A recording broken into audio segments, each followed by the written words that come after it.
Welcome to Parenting Solutions for Teen and Preteen Education and Behavior, the show for parents who want real root cause solutions for learning, stress, and behavior at home and at school. Hosted by educators Mike Tyler and myself, Ryan Kimball, each episode gives you practical tools you can use right away to get results. Before we dive in, grab our free ebooks, the Parent's Survival Guide, and the Good Choices booklet. Use the click here link right in the show notes. Okay, let's get started. Hello, everyone, and welcome to another episode of the Parenting Solutions for Teen and Preteen Education and Behavior. So today we're going to dive into a pretty hot topic these days.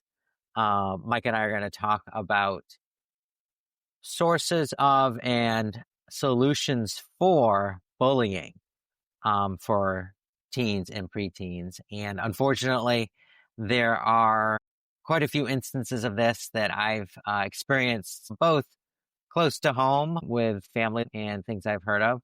We're going to just talk about where some of the educational sources of bullying or related aspects might be. So let's kick it off with that. Mike, I'll let you take it away.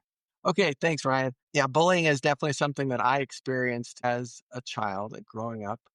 I experienced it both ways. There was picking on the little kid who was sort of quote unquote begging to be picked on in elementary school, and then later on in middle school, I was that kid who was begging to be picked on.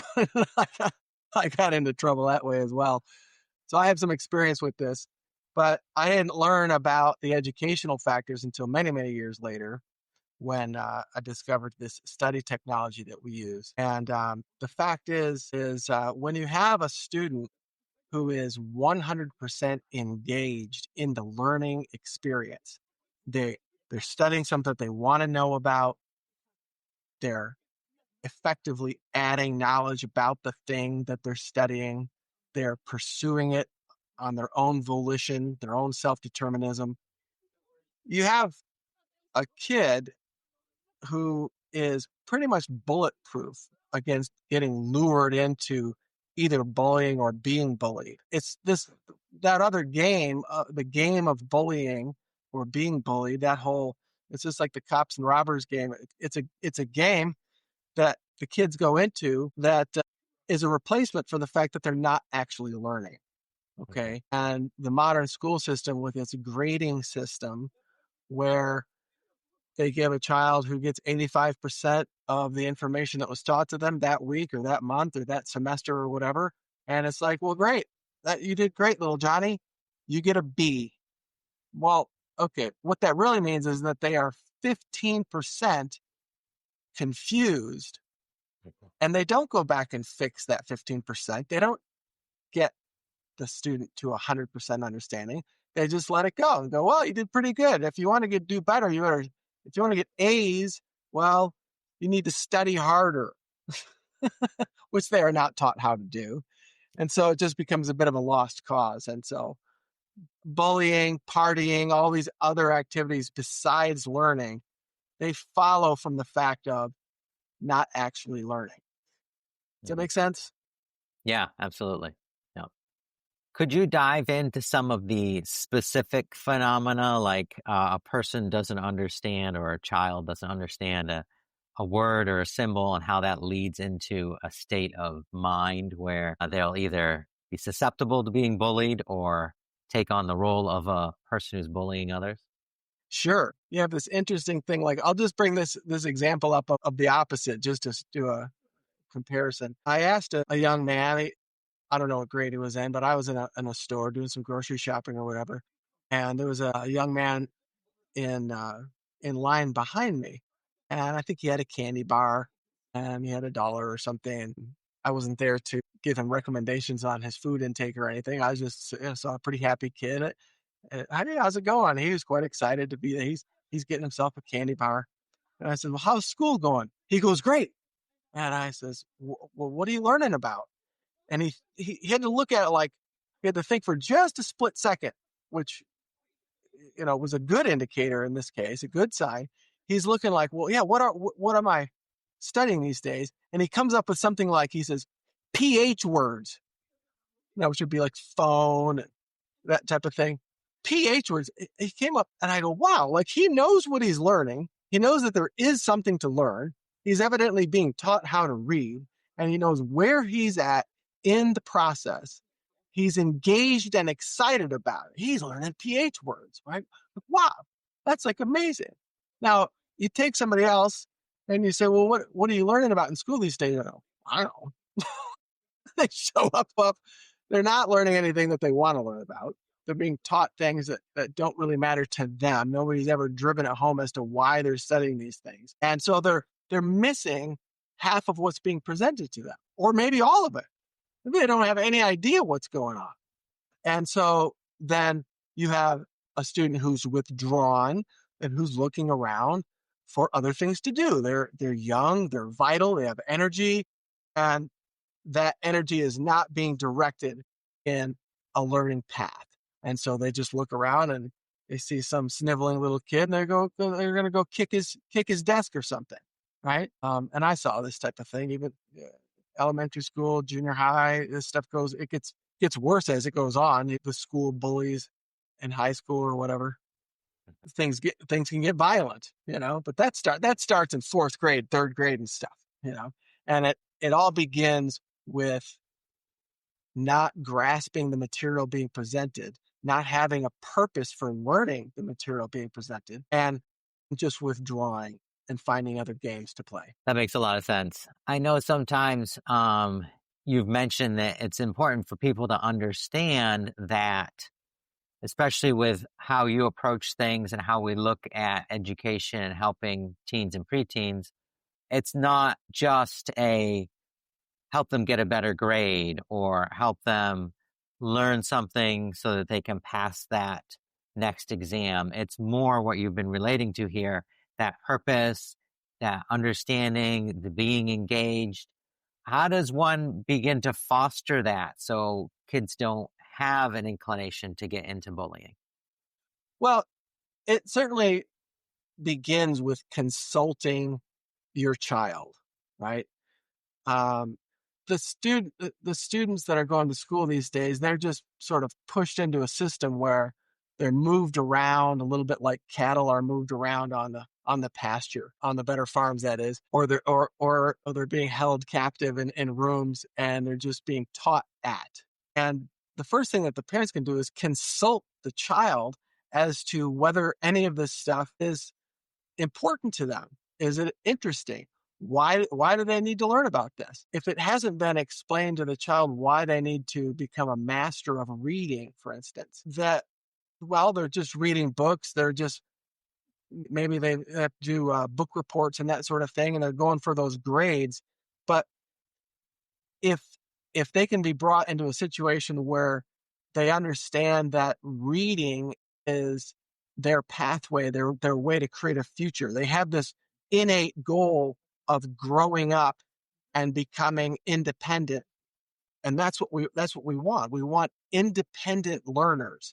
We want adults, we want to turn them into the young adults who are actively seeking the information that they want to pursue whatever career and hobbies and hopefully well-paying careers. And that comes from within. That has to be something that they're creating, that they're planning, what their dreams are.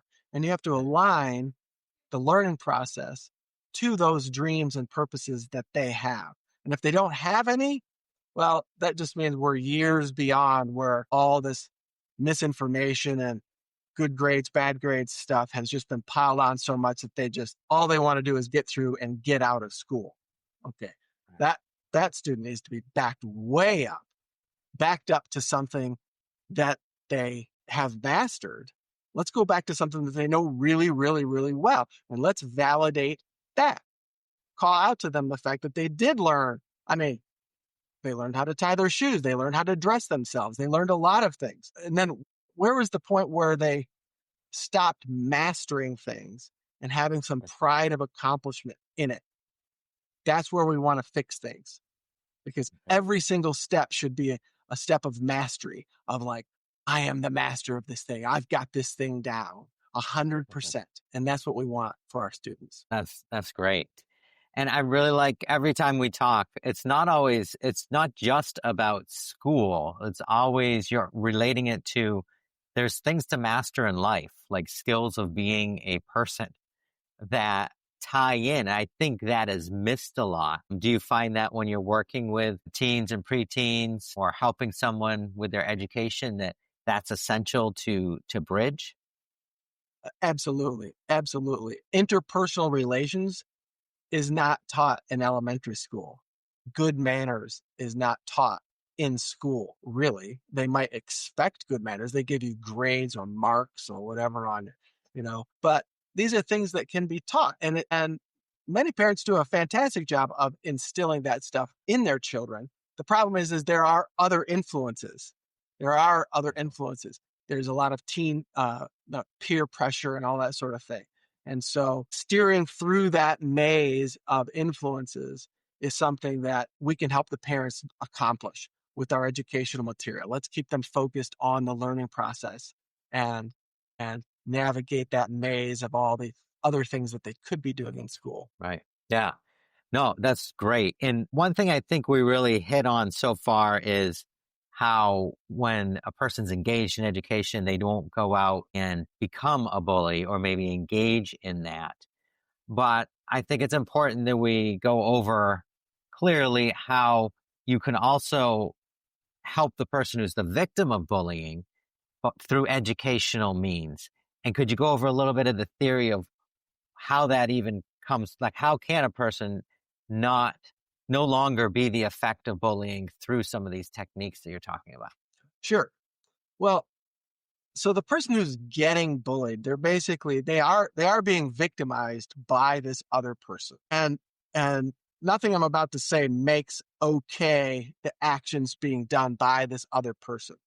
But you want to make your child bulletproof to that sort of thing by putting them in control of their own studies. They can learn how to focus their attention on the task at hand of learning whatever it is that they're trying to learn. And it comes down to really the definition of a student. A student is not just a person in a class who's being taught. That's not really a student. You could say, well, there's 20 or 30 students in this classroom. Are they studying? Are they actively engaged in learning anything? Are they in control? Can they back themselves up or move themselves forward at their own discretion, under their own control? That's a student. The student is seeking knowledge and they're charting their way forward effectively. Just like you drive a car. You want them to be in control of the car when they're 16 or sometimes 18 years old. They need to be able to move themselves forward, backwards, left, right. They're in control of the car. And they learn how to drive in an environment where other people's unpredictable driving is still something that they're aware of and can, we call it defensive driving, different terminology, but they can effectively still go from departure point A to arrival point B safely and effectively, no matter what anybody else is doing. The same thing goes for being in school. They can be taught how to learn things under their own control. That proofs them up against all this other random traffic that's going on around them. The kid who wants to come over and pick on them. It's like, no, I'm doing this thing. I'm engaged. They're on it, right? And they can be put in control of that. That's the remedy. Yeah, that makes a lot of sense. And I do think that sometimes you have to see that to believe it. Like I've actually seen a couple students who were not doing well in their studies, were victims of being bullied. And then they got in control of their studies and all of a sudden they're not being bullied. And people, maybe it's because of the way Hollywood presents bullying or whatever, I don't know, but they don't really believe that. But it's kind of magical. Somebody gets involved in their studies, they're doing well, and all of a sudden, like you're saying, all that other random motion and whatever around them kind of drops away. So just to vouch for what you're saying, I've seen that with my own eyes as well. So Absolutely. I also wanted to go over specifically, I think there's two probably more than this, but at least two main problems of the parent of the bullier, the kid who's going out and bullying others, and the parent of the victim of bullies, which we just touched on. Uh-huh. Is the approach the same for either teen or preteen in helping them get to a place where they're just not playing the bullying game in any form? Absolutely. It really comes down to the fact that this whole bullying thing is just a game that they're involved in because they're not engaged in the learning process. They had to create a purpose for going to school. Well, now by the time they get into 5th grade, 6th grade, maybe their purpose for going to school is to pick on little Johnny. That's the most fun thing that they could do. And it's a lot of fun. Johnny loves to be picked on. He cries well and stuff. He plays his part. And so that's all they have going on. Right. So, but let's back it up to wow, what didn't that kid master earlier? And there's just so much missing information in the schools these days, things that have been cut down so much so that once a child learns how to quote unquote read, they're reading, and I put that in quotations for a reason I'll explain. But they're reading, and then they're all of a sudden they're studying sociology and science and stuff and all these books, and they're piling on all this information. Whoa, there's a lot to mastering reading.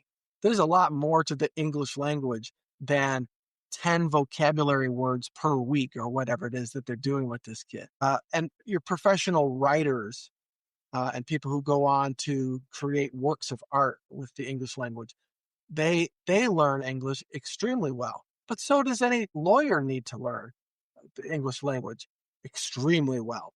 What about a doctor? I met a medical doctor who couldn't pass an elementary school test on the English language, and she's a medical doctor. The fact is she was struggling in her. I asked her, "Oh, how does your continuing education go?" "Well, I always struggle when I'm studying." Wow, you're a medical doctor. That's a lot to say on her behalf with regard to the stick-to-itiveness, right? Most people would just bail if it's that hard, right? But she persisted, and she was benefited by backing up and learning some of the fundamentals of the English language. And every child, whether they're being bullied, they're bullying others, since that's the topic we're going on, if they're engaged in that game, let's back it up. Let's go before the bullying started, giving or receiving. What did they not understand? And let's go back and clear that up. Let's teach them the things that they didn't learn. Yeah, absolutely. I think it's important to outline that these remedies that you're going over and whatnot, they may seem in a very extreme bullying situation where your child's coming home in tears, or you're getting lots of reports from the school about the horrible things they're doing if they're the bullier to others. It seems really extreme, and like there's some drastic measures that need to be taken. And maybe there are behaviorally or ensuring the safety of the children, of course.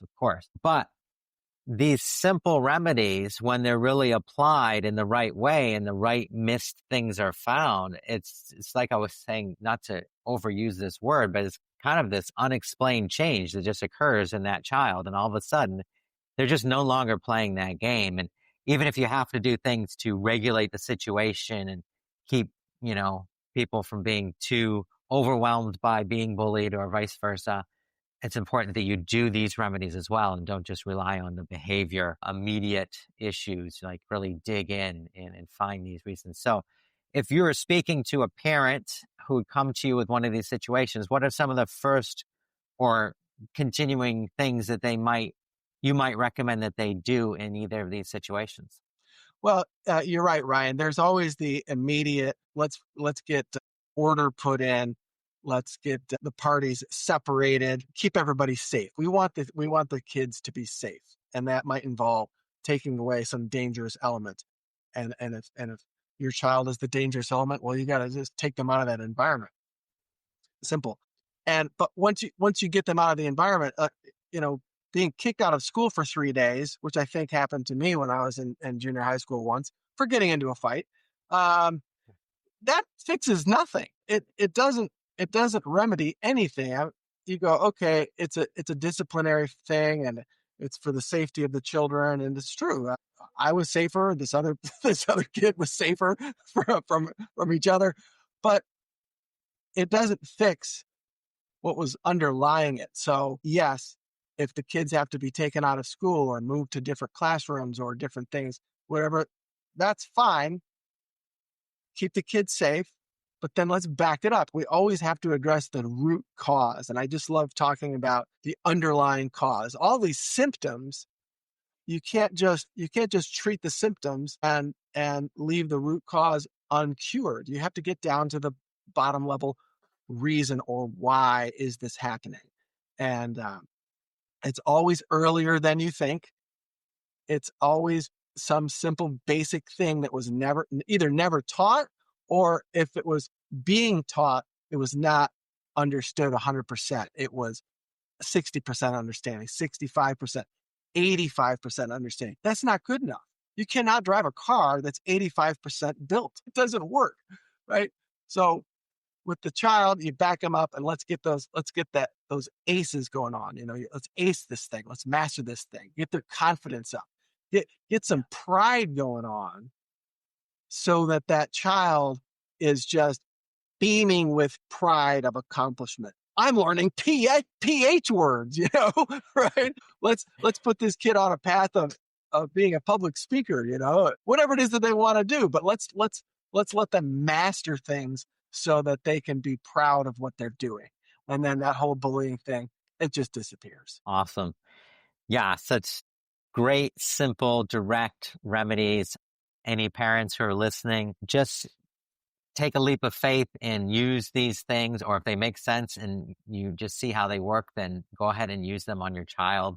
And feel free to reach out to us anytime. We love to get feedback of people taking action with these simple tools, but very powerful and well-researched. And, they're probably more proven than many of the things we think of as proven in the life, to be honest. But yeah, let's wrap it up there, Mike. That was really great. I think that brings a lot of value. For everybody who's listening, we look forward to seeing you or hearing you in the next episode. And we'll have more of these coming out. Feel free to drop messages to us on social media, or if you're on our email list, of things you want to learn about as well, or hear about us go over and give you solutions for. So until the next episode, have a great day. Keep learning. Thanks for listening to Parenting Solutions for Teen and Preteen Education and Behavior today. If today's episode helped you or resonated with you, please share it with a parent who needs to hear it. And don't forget, you can download our free ebooks, The Parent's Survival Guide and The Good Choices Booklet. Just use the click here link in the show notes. We'll see you in the next episode.